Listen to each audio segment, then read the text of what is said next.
If you saw last Friday's Stock Talk, Best of Us Investor Stock Talk, this is where our tribe gets together and talks about the current stock market and what we're experiencing and what we think might happen in the future. You saw a pretty heated discussion. On one side, I was saying that this is the biggest change our world will ever experience. It has been bigger than that of the internet explosion, which was financed by the government, whereas the AI revolution is financed by basically 4 to 5 major hyperscalers because they recognize the financial rewards on the other side of building out AI. And my opponent, which happens to be my son, basically said there isn't enough money to finance this. There will not be enough energy to sustain the growth in the amount of compute that they will need in the future, and that there will be a rotation, particularly towards oil, as we need more oil and natural gas to provide the electricity for this monster eating electricity in the future, and it's not sustainable. And our country and our citizenry cannot afford the costs that this is going to put on our system. So I said, okay, I needed to do a little bit more research because I believe it is sustainable. And when I say sustainable, what am I saying? Well, I recognized the power of AI early on and built an AI agent and implemented that AI agent in May, that's Samantha, in May of 2025, and my portfolio went up 124% between May and the end of October, mid-November. And then we lost about 20%, and so we're now up about 94%. Is it sustainable, or is this 20% rotation away an indication of what's going to happen in the future? So what I thought I would do is basically address this issue. Is there enough money, and where might that money come from, and is it sustainable? So what I did was say, okay, I need to make a comparison to the introduction of the internet. Again, recognizing that the government financed that, whereas AI is being financed by the hyperscalers. So what I did was I went back and I looked, and I saw in 2000, our national debt was $5.6 trillion. Today, it's $38.4 trillion. That's a 6.77x. The S&P 500 was at 1,471, and it's now at 6,827, which is a 4.6x growth. It didn't grow as much as our debt. My grocery bill in 2000 for 2 people, and I verified this through Google, was $50 a week. Today, it's $200 a week. So inflation is a 4x, whereas the debt, again, was a 6.77, and the S&P 500 basically kept up with inflation, okay? So I then said, okay, what about, and as Trent said, there's going to be a rotation away from the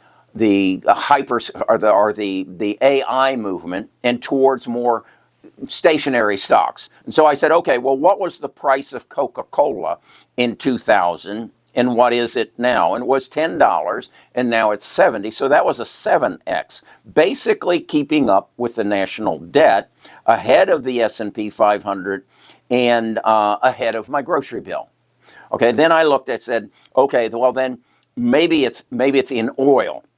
So I looked at ExxonMobil's price on their stock, split adjusted, it was $19, it's now $118. That's a 6.22%, almost very, very close to the increase of our national debt. Ahead of inflation, I would have been about, 2.2x ahead of inflation.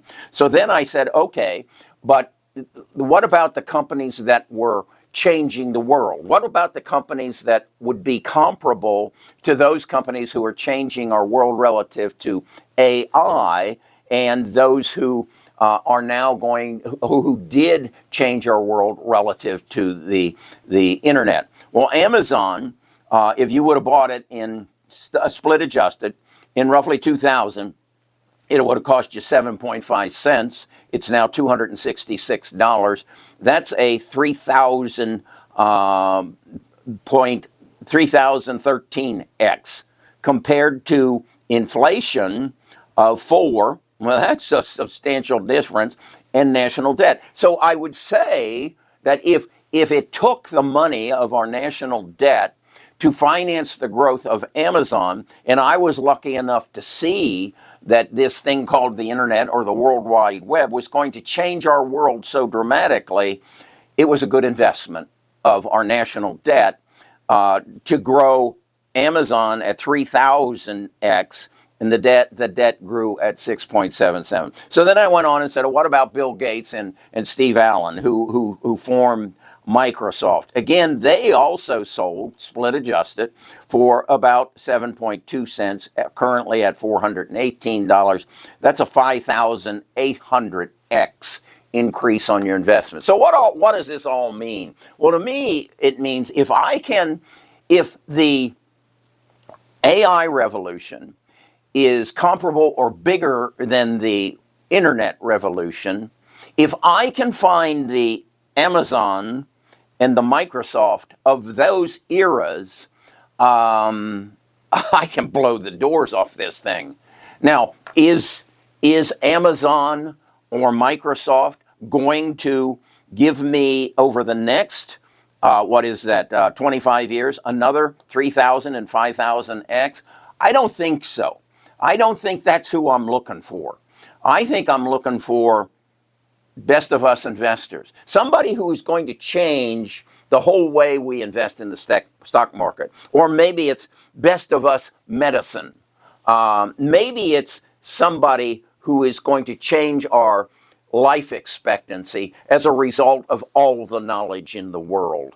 Maybe it's something that I can't even imagine that is going to come out of some dude's office in his basement who figured out how to apply artificial intelligence to the world we live in and change the lives of everybody who has access to it. Maybe it's some sort of system that analyzes the health, the education, the family history, the medical elements of every first grader, and basically tells them this is your personalized health plan, investment plan, education plan to make the best of your life from this point on.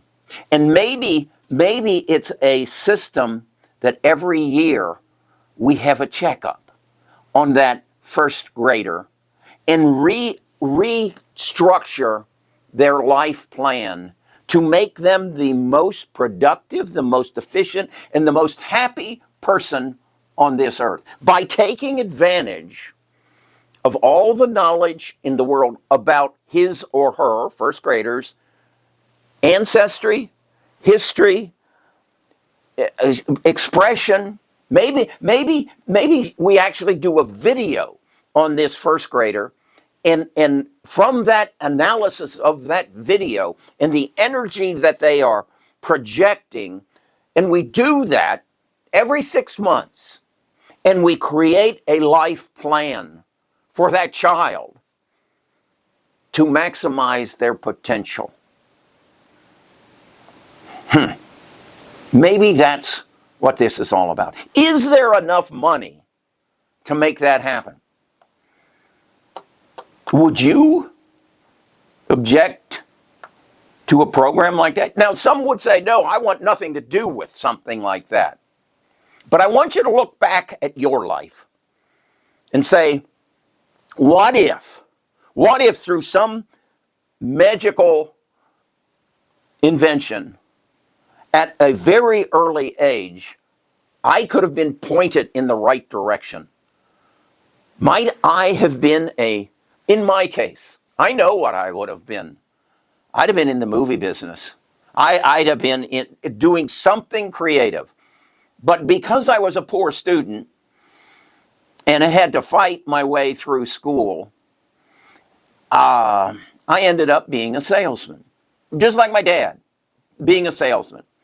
My TAM, my total addressable market, when I graduated from Ball State University, working for Purex, selling Purex bleach and Dutch cleanser and Sweetheart soap, was the scope as far as I could drive out and back and call on grocery stores and see if I could get them to switch, to move my Purex bleach up one shelf and give better exposure than Clorox. That was my life. Is that what I was best suited to do? No, not at all. And I know it. I'm an artist. I'm surrounded by paintings that I painted. I'm surrounded by books that I wrote. I'm surrounded by photographs that I've taken. I'm a creator. I make a video almost every day. And yet, I was a Purex salesman. Because that's all that I was guided to do. I don't want my great-grandchildren to suffer the embarrassments, the pain that I endured. I don't want it. I don't think you want it for your children, your great-grandchildren, your ancestors. This is a turning point in humanity, such that we get the most out of every human that we can while giving them the best possible life. And do I think there's enough money to finance this? Do I think there's enough electricity to keep those data centers going? Damn it, there better be. Or I'm going to come back and haunt you. This is the biggest change in our world. And it is not going to be held up because of the cost of electricity. No. And I and my tribe and artificial intelligence are going to find the next Amazon, are going to find the next Microsoft, who are going to find the next Apple, because we know what's coming. All we've got to do is recognize it when it presents itself. All we've got to do is bring the right people into this basement so that we can revolutionize how people invest in the growth opportunities of a lifetime. How do we find the next Amazon? We just got to look for it. We got to recognize, how did Amazon grow? What did it look like in its infancy? And then go find another Amazon infant. And maybe it's right here. I don't know, but the opportunity is coming. What you've got to recognize is the new way to invest.